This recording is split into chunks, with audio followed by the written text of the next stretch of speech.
I rise in strong support of the Born Alive Abortion Survivors Protection Act. Democrats are trying to distort this issue and this bill, and they are trying to mislead the public, claiming that this is an attack on abortion rights. This is humane, pro-child, pro-human rights legislation. And I hope my colleagues on the other side will realize these children have great value. They should not be treated like junk. The child is born alive. It is not part of the mother's body. This is not about abortion. Neglect is harm. Neglect is immoral. Abortion is not the issue. This legislation, unfortunately, is necessary due to heartbreaking reports of abortionists in the United States placing these living, breathing babies in biohazard bags, vats of formaldehyde, or storing them away in a utility closet to die alone. Our government has no business intruding on a family's deeply personal medical decisions. My, here we go again. This bill is not about protecting anyone. It's about intimidating doctors and making it harder for women to get the care they need. The party formerly of Abraham Lincoln in Congress today is working to create a new crime and to perfect three great GOP legislative arts visible this week. Number one, complete legislative redundancy. Two, interfering in other families' private lives to prey on their tragedies and medical catastrophes. And three, threatening to send American doctors to jail.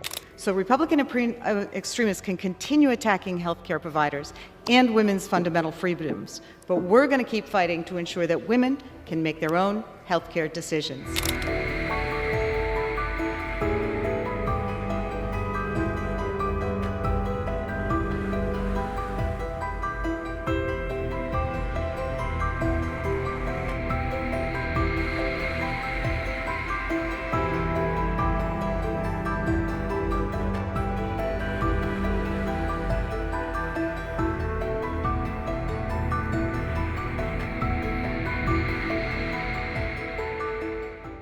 Thank you, Mr. Speaker.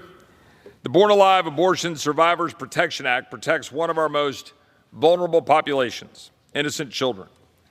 I am proud that at the beginning of the 119th Congress, we are taking this step toward protecting life and the fundamental rights of our most vulnerable American citizens. We are all too familiar with the horrors of abortion and the unchecked power of the abortion industry. We know it is simply common sense to provide life-saving care to those babies who survive an abortion.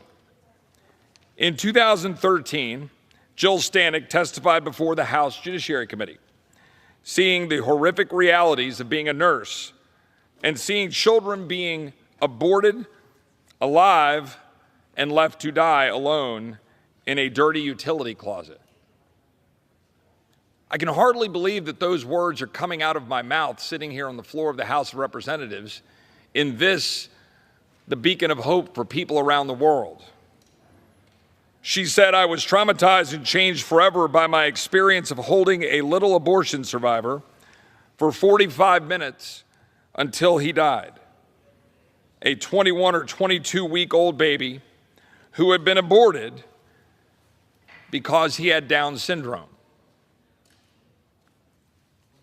Hard to believe. One of my guests for the inauguration, one of my dear friends in Austin, Texas, a somewhat well-renowned musician and songwriter, brought his son who has Down syndrome and is such a blessing to this world. That child, as well as this child that was left to die alone in a dirty utility closet, was and is a fellow human being, a fellow American, whose right to life should have been protected by the law. Congress cannot stand by and allow this type of suffering. We have both a moral and a constitutional duty here. This legislation is simple. The Born Alive Abortion Survivors Protection Act requires that infants born alive under an attempted abortion receive the same protection under the law and degree of care of any newborn, combined with, by the way, the penalties associated with those who would ignore their duty under the law. Mr. Speaker, it's a common sense measure. Unfortunately, as evidenced by comments from many of my Democrat colleagues, not everyone believes that a child born alive should be protected. In 2019, then Virginia Governor Northam stated, and I quote, "The infant would be delivered, the infant would be kept comfortable, the infant would be resuscitated if that's what the mother and the family desired, and then a discussion would ensue between the physicians and the mother." The Democrat governor of Virginia. This blatant disregard for human life has no place in the medical profession in our country. Last Congress, unfortunately, only one Democrat voted in favor of the Born Alive Abortion Survivors Protection Act, and another voted present.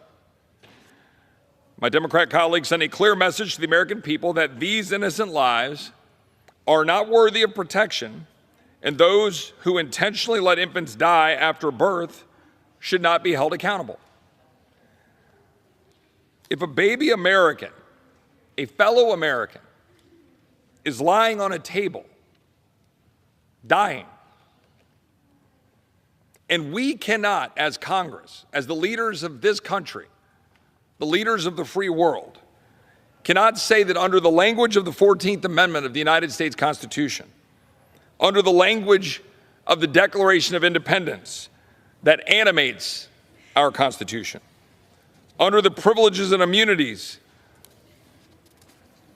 the roots of which are found in English common law, that create the bedrock of our entire justice system, then we need to make sure that that child is protected, even and especially because of its defenseless nature. That is our duty. While their leader boasts of pardoning hundreds of convicted violent felons who attacked and brutalized 140 police officers in this building, the party formerly of Abraham Lincoln in Congress today is working to create a new crime and to perfect three great GOP legislative arts visible this week. Number one, complete legislative redundancy. Two, interfering in other families' private lives to prey on their tragedies and medical catastrophes. And three, threatening to send American doctors to jail. I want to yield 3 minutes first to the very distinguished Congresswoman from the 3rd District of Minnesota, Congresswoman Morrison, who is a mother of three, an OBGYN, a former state legislator serving in her first term, and this is her first speech on the House floor. Gentleman is recognized. Gentlelady is recognized. You can never unhear the mother's cries of despair. Meeting each patient where they are and making a care plan that meets their needs is essential. Knowing that their baby will not survive, some want to plan a delivery that enables them to meet and hold and care for their baby for the precious little time they have together, the time and the space to say goodbye. But this shameful legislation would insert the government into this tragic situation and deny families the care they want for their baby. Instead of allowing parents to hold their dying baby, this bill would require doctors to forcibly take the dying baby from their parents, and even though there is no chance of survival, place the baby directly on a medical table under bright lights and perform interventions that will not work. Sometimes chest compressions, intubation where a breathing tube is placed in the baby's trachea, IV lines. And if those measures were not taken, the doctor could be charged with murder. This bill is cruel. It singles out patients who are facing the worst days of their lives. This bill does not solve a problem. Doctors are already both honored and obligated to provide appropriate care for their patients. It is illegal to kill a newborn infant in all 50 states. This bill is designed to confuse, to frighten, and to misinform people and criminalize medical providers. It would inflict further and unnecessary tragedy and trauma on patients and their families. I rise in strong support of the Born Alive Abortion Survivors Protection Act. Democrats are trying to distort this issue and this bill, and they are trying to mislead the public. claiming that this is an attack on abortion rights and privacy and all kinds of things. And what it is it's nothing like the situation that my colleague from Minnesota spoke about. We only need to look at the actual language of this bill, and I quote, "to prohibit a healthcare practitioner from failing to exercise the proper degree of care in the case of a child who survives an abortion or attempted abortion." The same words the clerk read when we began this debate. And I am appalled, I am absolutely appalled that we have to dictate in law that a newborn baby is a patient and not medical waste. The fact is, Democrat lawmakers all over the country are pushing legislation to give abortion providers an out from providing care to babies born after failed abortions. Babies born after a botched abortion are living human beings with blood in their veins and a beat in their hearts, just like you and me. And they deserve the same standard of care that any baby at the same age would receive. Is providing medical care too much to ask? This bill is not about abortion. It is about medical care for babies. When it comes to protecting newborn infants, babies who have been delivered alive and are experiencing their first moments in the world, all children should be welcomed with joy and wonder, no matter the circumstances of their birth. And yet too many of these little ones are denied the medical care that they need to survive and thrive, simply because they were unwanted. This common sense legislation will require healthcare providers to administer the same level of care to babies who survive abortions that they would to any other child born at the same gestational age. That's it, Madam Speaker.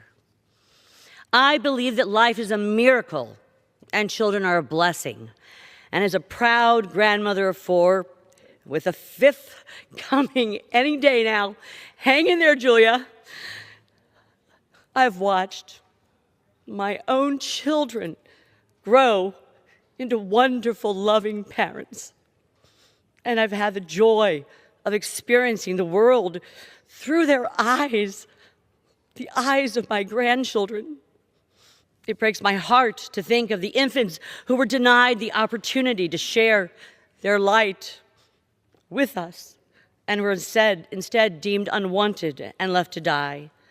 We must remember today that children are not the only victims of born-alive abortions. Mothers, fathers, families, and whole communities all suffer deeply from the loss of a child. Countless women and families with dreams for their children and their future face difficult decisions and unthinkable circumstances every day. Our government has no business intruding on a family's deeply personal medical decisions. Yet, the Supreme Court's Dobbs decision has opened the floodgates for states to rob women and families of the ability to make healthcare choices with their doctors, including the very difficult choice to access safe, legal, and oftentimes medically necessary abortions. The gentleman's time has expired. I yield the gentleman an additional 20 seconds. They are now using this bill built on a despicable lie rooting in neither medical science nor science to restrict access to abortion nationwide. It would levy criminal charges against healthcare practitioners and providers, jeopardizing their ability to deliver proper medical care to women and impact people all over this country. Today I will vote no on H.R. 21. I urge my colleagues to do the same. No to criminalizing healthcare. No to imposing more hurt on families facing very difficult days. The morning after we said goodbye to Bridget, I woke up in the hospital and a rainbow appeared. It was a sign from above. Our baby girl, Bridget Nicole, was home in heaven. Mr. Speaker, in a Florida abortion clinic, Secloria Williams delivered a perfectly healthy live baby girl at 23 weeks. The clinic owner took the baby, who was gasping for air, cut her umbilical cord, threw her into a biohazard bag, and put the bag into the trash like so much garbage. Heartbroken, Ms. Williams later had a funeral for her baby girl, who she named Shanice. Mr. Speaker, why are these live births so little known? And we're talking about, in most cases, perfectly healthy babies who are killed, but they survive. The Philadelphia Inquirer did a cover story years ago called The Dreaded Complication. And in it, the abortionists were complaining that so many children were surviving late-term abortions, and they didn't know what to do. The partial birth abortion ban, where the baby's brains are sucked out, which we did, the ban, but the actual procedure was in part a response to that. They wanted to ensure that the baby was dead. But in that article, Dr. Willard Cates, former head of the Center for Disease Control Abortion Surveillance Unit, said, and I quote, "Live births are little known because organized medicine, from fear of public clamor and legal action, treats them more as an embarrassment to be hushed up than a problem to be solved. It's like turning yourself into the IRS for an audit. What is there to gain? The tendency is not to report because there are only negative consequences." Philadelphia abortionist Kermit Cosnell, one of the few who got caught, was convicted for murder for killing so many children and women at his abortion clinic in Philadelphia. The grand jury described it this way: Gosnell had a simple solution for unwanted babies. He delivered them, he killed them. He didn't call it that, he called it ensuring fetal demise. The way he ensured fetal demise was by sticking scissors into the back of the baby's neck and cutting the spinal cord. He called that snipping. These children are not junk. They cannot be treated as so much garbage. This legislation tries to say we need to protect them once they were born after the abortion. The Born Alive Abortion Survivors Protection Act seeks to end, or at least mitigate, this egregious child abuse by requiring that a health care provider must, and this is from the bill, exercise the same degree of professional care, skill, diligence to preserve the life and health of the child as a reasonably diligent and conscientious health care practitioner would render to any other child born alive. Why can't we have that standard to try to save that child? The bill empowers women upon whom the abortion is performed to obtain appropriate relief in civil action. Yeah, we passed a bill like this. Steve Chabot was the prime sponsor years ago, but the enforcement has been almost nil, if not none. This is humane, pro-child, pro-human rights legislation. And I hope my colleagues on the other side will realize these children have great value. They should not be treated like junk. Look, we're here again because Republicans have prioritized a bill designed to make headlines, not good law. H.R. 21 is designed to mislead the public about those who need abortion care and the doctors who provide that care. Let's be clear, as stated, the law of the land is that doctors have an obligation to provide appropriate medical care to their patients, including infants, and no one here is advocating for infanticide. But this bill goes farther than restating the current law, and it's our job here to read the fine print. This bill would create harsh criminal and financial penalties for doctors and clinicians providing medically necessary and appropriate care to their patients. As Representative Kennedy's heartbreaking testimony just made clear, every pregnancy is different. Patients and providers have to be able to make the healthcare decisions that are right for their families without politicians mandating a one-size-fits-all approach and threatening healthcare providers who disagree. So Republican extremists can continue attacking healthcare providers and women's fundamental freedoms, but we're going to keep fighting to ensure that women can make their own healthcare decisions. This is not about abortion. As a physician, it is beyond my comprehension that anyone would not intervene to save an innocent and defenseless human life. I cannot, in my deepest soul, understand how anyone would not come to the aid of a helpless infant child. Neglect, in this instance, the baby is outside the mother's body, is murder. Plain and simple. There have been so many instances of individuals who are alive today who were saved after an attempted abortion. They testify how their life was saved because some physician abided by their oath, primum non nocere, do no harm. The child is born alive. It is not part of the mother's body. This is not about abortion. Neglect is harm. Neglect is immoral. Abortion is not the issue.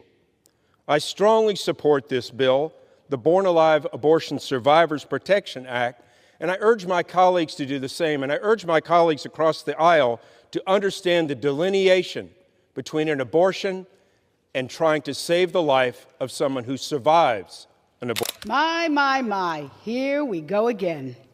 This bill is not about protecting anyone. It's about intimidating doctors and making it harder for women to get the care they need. Let's be clear. Every baby born in this country is already protected under the law.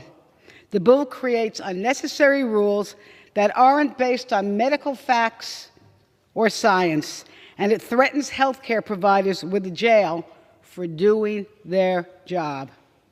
Instead of focusing on real issues like making health care more affordable or addressing the maternal health care crisis, Republicans are doubling down on their dangerous agenda, banning abortion nationwide.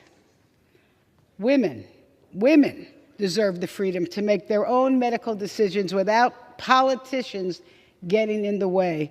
That's why I strongly oppose this very deadly bill.